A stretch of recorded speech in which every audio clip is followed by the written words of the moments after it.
శ్రీ సాయినాథాయ నమః. శ్రీ సాయి సచ్చరిత్రము 31వ అధ్యాయము. బాబా సుముఖమున మరణించిన వారు సన్యాసి విజయానంద్, బలరాం మాన్కర్, తాత్యాసాహెబ్ నూల్కర్, మెఘశ్యాముడు, పులి. ఈ అధ్యాయంలో బాబా సన్నిధిలో కొంతమందితో పాటు ఒక పులి కూడా మరణము పొందుట హేమాడ్ పంత్ వర్ణించుచున్నాడు.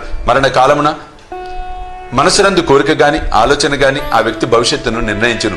భగవద్గీత 8వ అధ్యాయమున 5-6 శ్లోకములలో కృష్ణుడిట్లు చెప్పినాడు, ఎవరైతే వారి అంత్య దశనందు నన్ను జ్ఞప్తిందుంచుకొందురో వారు నన్ను చేరెదరు. ఎవరైతే ఏదో మరొక దానిని ధ్యానించెదరో వారు దానినే పొందెదరు. అంత్యకాలమందు మనము మంచి ఆలోచనలే మనసునందు ఉంచుకొనగలము, నిశ్చయం లేదు. అనేక మంది అనేక కారణము వల్ల భయపడి అదిరిపోయేదరు. కావున అంత్య సమయం నందు మనసు నిలకడగా ఏదో మంచి ఆలోచనలు అందే నిలపవలని అన్నచో నిత్యము దాన్ని అభ్యసించుట అవసరము. భగవంతుని ధ్యానం చేయొచ్చు, జ్ఞప్తి అందించుకుని ఎల్లప్పుడూ భగవన్ నామస్మరణ చేసినచో మరణ కాలమందు గాబరా పడకుండా ఉండగలమని యోగీశ్వరులందరూ బోధించుచున్నారు. భక్తులు యోగులకు సర్వస్వ శరణాగతి చేసేదరు.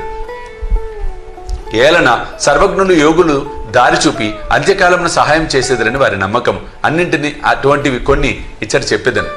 సన్యాసి విజయానంద్ అని మద్రాసు దేశపు సన్యాసి మానస సరోవరమును యాత్రార్థమై బయలుదేరను. మార్గంలో బాబా సంగతి విని షిరిడీలో ఆగెను. అక్కడ హరిద్వారం నుండి వచ్చిన సన్యాసికు సోమదేవ స్వామిని కలిసెను. మానస సరోవరపు యాత్ర గురించి వివరములను కనుగొనెను. మానస సరోవరము గంగోత్రికి 500 మైళ్ల పైన గలదని, ప్రయాణంలో కలుగు కష్టములన్నింటినీ స్వామి వర్ణించెను. మంచు ఎక్కువని, భాష ప్రతి 50 రోజులకు మారునని, భూటాన్ ప్రజలు సంశయ నైజమును, వారు యాత్రికులను పెట్టు కష్టములు మొదలగు వాణిని చెప్పెను. దీనిని విని సన్యాసి నిరాశ చెంది యాత్రను మానుకొనెను. అతడు బాబా వద్దకేగి సాష్టాంగ నమస్కారము చేయగా బాబా కోపించి ఇట్లనెను, ఈ పనికి మాలిన సన్యాసిని తరిమివేయుడు, వాని సాంగత్యము మనకు ఉపయుక్తము కాదు.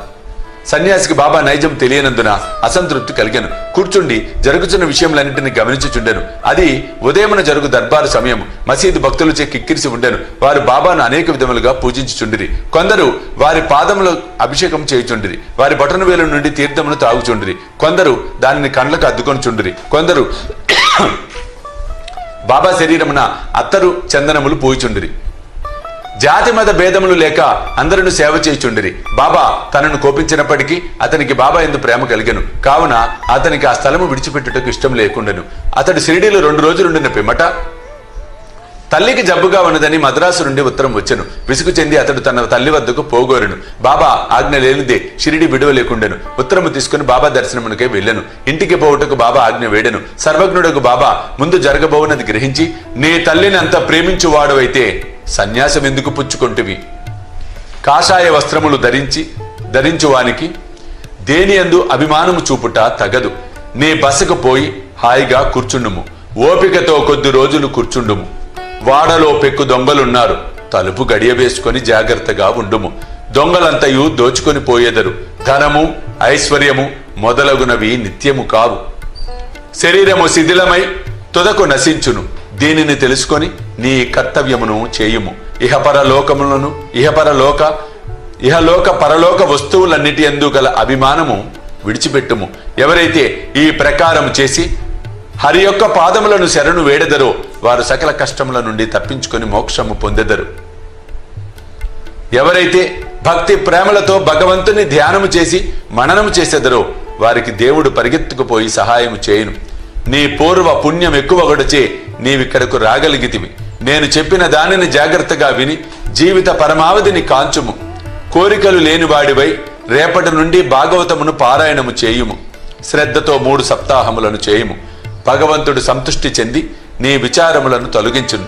నీ భ్రమలు నిష్క్రమించును. నీకు శాంతి కలుగును అనిరి. అతని మరణం సమీపించినందున బాబా అతనికి విరుగుడు ఉపదేశించెను. బాబా కూడా తన దేహావసాన సమయమున మృత్యు దేవతకు ప్రీతి కలిగించు రామ విజయం చదివించెను. ఆ మరుసటి ఉదయము స్నానము మొదలగున ఆచరించిన పిమ్మట విజయానందుడు భాగవతమును లెండి తోటలో ఏకాంతముగా చదువుటకు ప్రారంభించెను. 2 పారాయణములు చేయగా అలసిపోయాను. వాడకు వచ్చి 2 దినములుండెను. 3వ రోజు ఫకీర్ బడే బాబా తొడపై ప్రాణములు వదిలెను. బాబా ఒక రోజంతయు శవమును అటులే ఉంచుమనెను. పిమ్మట పోలీసు వారు వచ్చి విచారణ జరిపి శవ సంస్కారముకు ఆజ్ఞ ఇచ్చిరి. యథోచితముగా శరీరమును తగిన స్థలమున పూడ్చిరి. ఈ విధముగా బాబా ఆ సన్యాసికి సద్గతికి సహాయపడెను. బలరాం మాన్కర్ అని గృహస్థుడొకడు బాబా భక్తుడుగా ఉండెను. అతడి భార్య చనిపోయాను. అతడు విరక్తి చెంది కొడుకునకు గృహభారం అప్పగించి షిరిడీకి వచ్చి బాబాతో ఉంటే ఇవ్వాలని ఈ దిగువ రీతిని చేశాను. బాబా అతనికి 12 రూపాయలు ఇచ్చి సతారా జిల్లాలోని మచ్చేంద్రగఢ్ లో ఉండమనెను. బాబాను విడిచిపెట్టి మచ్చేంద్రగఢ్ లో ఉండట అతనికి ఇష్టం లేకుండాను. కానీ ఇదే అతనికి మంచి మార్గమని బాబా ఒప్పించెను. అచ్చట రోజుకు 3 సార్లు ధ్యానం చేయమనను. బాబా మాటలందు నమ్మకముంచి మాన్కర్ మచ్చేంద్రగఢ్మునకు వచ్చెను. అక్కడ చక్కని దృశ్యమును, శుభ్రమైన నీటిని, ఆరోగ్యమైన గాలిని, చుట్టుపక్కల గల ప్రకృతి సౌందర్యమును చూసి సంతసించెను. బాబా సెలవిచ్చిన ప్రకారము మిక్కిలి తీవ్రముగా ధ్యానం చేయ మొదలెడెను. కొలది దినముల పిమ్మట ఒక దృశ్యము కనెను. సాధారణంగా భక్తులు సమాధి స్థితి యందు అనుభవములను పొందెదరు. కానీ మాన్కర్ విషయంలో అట్లుగాక చైతన్యముకు వచ్చిన పిమ్మట దివ్య దర్శనము లభించెను. అతనికి బాబా స్వయంగా కాన్పించెను. మాన్కర్ బాబాను చూచుటే కాక తనను అచట కేల పంపితివని అడిగాను. బాబా ఇట్లు చెప్పాను, షిరిడీలో అనేక ఆలోచనలు నీ మనసున లేచెను. నీ చంచల మనస్సునకు నిలకడ కలుగజేయవలనని చెటకు పంపితిని. నీవు పంచేంద్రియములతో 3.5 మూరల మనిషిగా నన్ను భావించితివి. నేనెల్లప్పుడూ షిరిడీలోనే ఉండేదను అనుకుంటివి. ఇప్పుడు నీవిచట చూచిన నా రూపము షిరిడీలో చూచిన నా రూపముతో సమానముగా ఉన్నదో లేదో నిర్ధారింపుము. ఇందుకే ఇచ్చటికి పంపితిని. కొంతకాలం గడిచిన పిమ్మట మాన్కర్ గడమను విడిచి బాంద్రాకు పయనమైన. పూనా నుండి దాదరకు రైల్లో పోవాలని అనుకున్నాను. టికెట్ కొరకు బుకింగ్ ఆఫీస్కు పోగా అది మిక్కిలి కిక్కిరిసి ఉండెను. అతనికి టికెట్ దొరకలేదు. లంగోటి కట్టుకుని కంబలి కప్పుకొని ఒక పల్లెటూరు వాడు వచ్చి మీరెక్కడికి పోవచ్చున్నారు అని అడిగాను. దాదర్కని మాన్కర్ బదులిచ్చాను. అతడిట్లనను, దయచేసి నా దాదర్ టికెట్ తీసుకును. నాకు అవసరమైన పని ఉండుడిచే దాదర్కు వెళ్ళలేకపోవచ్చుంటుంది. టికెట్ లభించినందుకు మాన్కర్ ఎంతో సంతసించెను. జేబులో నుంచి పైకం తీయనంతలో ఆ జానపదుడు అంతర్ధానమయ్యను. మాన్కర్ ఆ గుంపులు అతనికే వెతకసాగాను. కానీ లాభం లేకపోయాను. అతని కొరకు బండి కదులినంత వరకు ఆగాను. కానీ వాని జాడ కానరాకుండాను. మాన్కర్కు కలిగిన వింత అనుభవములందు ఇది రెండోది. ఇంటికి పోయి వచ్చి తిరిగి మాన్కర్ షిరిడీ చేరెను. అప్పటి నుండి షిరిడీలోనే బాబా పాదములను ఆశ్రయించి ఉండెను. వారి సలహాలను అనుసరించి నడుచుకొని చుండెను. తుదకు బాబా సుముఖమున వారి ఆశీర్వాదములతో ఈ ప్రపంచమును విడిచినందువలన అతడెంతో అదృష్టవంతుడని చెప్పవచ్చును. తాత్యాసాహెబ్ నూల్కర్ గురించి హేమాడ్ పంత్ ఏమీ చెప్పి ఉండలేదు. వారు షిరిడీలో కాలం చేసినారని మాత్రమే చెప్పవచ్చును. సాయిలీలా పత్రిక నుండి వృత్తాంతమును గ్రహించితిమి.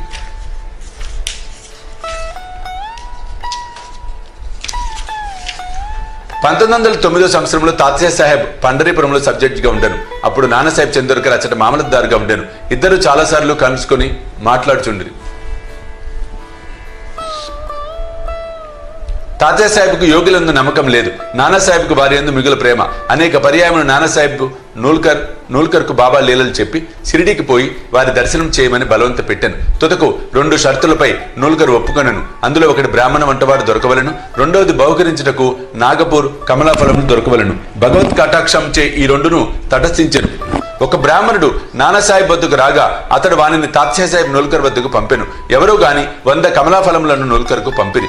2 షరతులు నెరవేరుచే తాత్యాసాహెబ్ షిరిడీకి పోవలసి వచ్చాను. మొట్టమొదట బాబా అతనిపై కోపగించాను. క్రమంగా బాబా అవతార పురుషుడని తగిన నిదర్శనములు తాత్యాసాహెబ్ నూల్కర్కు లభించను. కనుక అతడు బాబా ఎడ మక్కువబడి తన అంత్యదశ వరకు షిరిడీలోనే ఉండెను. తన అంత్యదశలో మత గ్రంథముల పారాయణము వినెను. చివరి సమయంలో బాబా పాద తీర్థములు అతనికిచ్చిరి.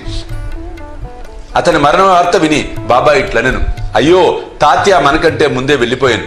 అతనికి పునర్జన్మ లేదు. మేఘశ్యాముడు 28వ అధ్యాయంలో మేఘుని కథ చెప్పితిమి. మేఘశ్యాముడు మరణించగా గ్రామవాసులందరూ శవము వెంట వెళ్ళిరి. బాబా కూడా వెంబడించెను. బాబా అతని శవముపై పువ్వులు చల్లెను. దాన సంస్కారమైన పిమ్మట బాబా కంటనీరు కార్చెను. సాధారణ మానవుని వలె బాబా చింతా విచారమగ్నుడై ఉంటూ కనపడెను. శవమంతయు పూలతో కప్పి దగ్గరి బంధువు వలె ఏడ్చి బాబా మసీదుకు తిరిగి వచ్చెను. యోగులనేకులు భక్తులకు సద్గతినిచ్చుట విందుము. కాని బాబా గొప్పదనమగు అమోఘమైనది. క్రూరమైన పులి కూడా వారి వలన సద్గతి పొందెను. ఆ కథ ఇప్పుడు చెప్పేదను. పులి బాబా సమాధి చెందుటకు 7 రోజుల ముందు ఒక విచిత్రమైన సంగతి జరిగాను. ఒక నాటుబండి వచ్చి మసీదు ముందర ఆగాను. ఆ బండిపై ఇనుప గొలుసులతో కట్టి ఉంచిన పులి ఉండెను. దాని భయంకరమైన ముఖము వెనుకకి తిరిగి ఉండెను. దానిని 3 దూర్విషులు పెంచుచూ ఊరూరా తిప్పుచూ డబ్బు సంపాదించుకొనిచుండిరి. అది వారి జీవనోపాధి. ఆ పులి ఏదో జబ్బుతో బాధపడుచుండెను. అన్ని విధముల ఔషధములు వాడిరి. కాని వారి ప్రయత్నములు నిష్ఫలమయ్యాను. బాబా కీర్తి విని వారు దానిని షిరిడీకి తీసుకుని వచ్చిరి. దానిని గొలుసులతో పట్టుకొని ద్వారము వద్ద నిలబెట్టి దర్వీషులు బాబా వద్దకు పోయి దాని విషయమంతయు బాబాకు చెప్పిరి. అది చూచుటకు భయంకరముగా ఉండి జబ్బుతో బాధపడుచుండెను. అందుచే అది మికులు చికాకు పడుచుండెను. భయాశ్చర్యములతో ప్రజలందరూ దాని వైపు చూచుచుండిరి. బాబా దానిని తన వద్దకు తీసుకుని రమ్మనెను. అప్పుడు దానిని బాబా ముందుకు తీసుకుని వెళ్ళిరి. బాబా కాంతికి తట్టుకొనలేక అది తలవాల్చెను. బాబా దాని వైపు చూడగా అది బాబా వైపు ప్రేమతో చూశాను. వెంటనే తన తోకను నేలపై 3 సార్లు కొట్టి తెలివి తప్పి కిందపడి చచ్చెను. అది చచ్చుట చూసి దర్వీషులు విరక్తి చెంది విచారంతో మునిగిరి. కొంతసేపటికి వారికి తెలివి కలిగెను. ఆ జంతువు రోగంతో బాధపడుచు చచ్చుటకు సిద్ధముగా ఉండుచే అది బాబా సుముఖమున వారి పాదముల వద్ద ప్రాణములు కోల్పోవుట దాని పూర్వజన్మ సుకృతమని భావించిరి. అది వారికి బాకీ పడి ఉండెను. ఆ బాకీ తీరిన వెంటనే అది విమోచనము పొంది బాబా పాదముల చెంత ప్రాణములు విడిచినది. యోగులు పాదములు కడ వినమ్రులై ప్రాణములు విడిచువారు రక్షింపబడుదురు. వారెంతో పుణ్యము చేయనిదే వారికట్టి సద్గతి ఎట్టి కలుగును. 31వ అధ్యాయము సంపూర్ణము. సద్గురు శ్రీ సాయినాథ అర్పణమస్తు. శుభం భవతు.